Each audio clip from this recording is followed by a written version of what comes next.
I got in trouble for suggesting supplementation to patients because this wasn't evidence-based, right? This was something as basic as vitamin D, a B complex for anxiety.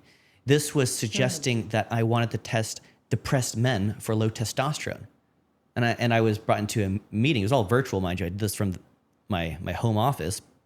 Virtual meeting with the supervisors there and the collaborating physician who had just been brought on to supervise the PA fleet.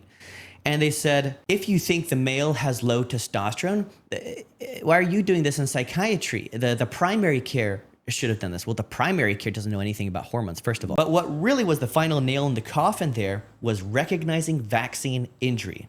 Because this was when the vaccine was rolling out and I was taking a proper history. But for me, a proper history was also knowing what medications they may have started recently, a vaccine being a medication. But in mainstream medicine, they don't see vaccines as a medication with any sort of side effect whatsoever, right? So if you intake a patient and you say, well, have you started any new medications recently that would have precipitated your chronic pain, your depression, your anxiety, your suicidal thoughts?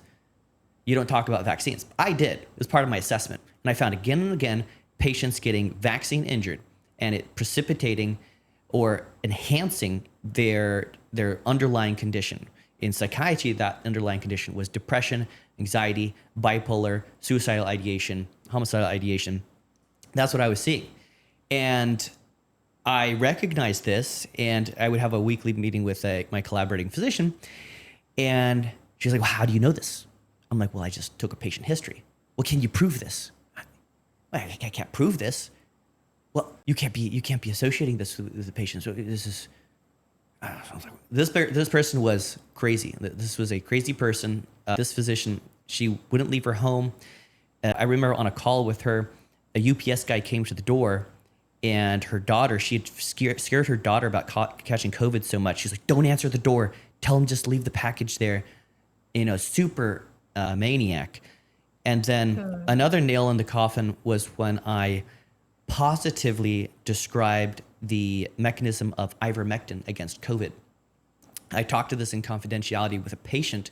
The patient then talked about it with her psychologist and was very happy that I was talking about ivermectin, how it can be repurposed for all these mechanisms, actions. The psychologist reported me to the administrators. I had a meeting, and this is so dangerous. This patient could have taken ivermectin and they could have died. I'm like, what are you talking about? Ivermectin is one of the most used drugs on the planet. And they fired me.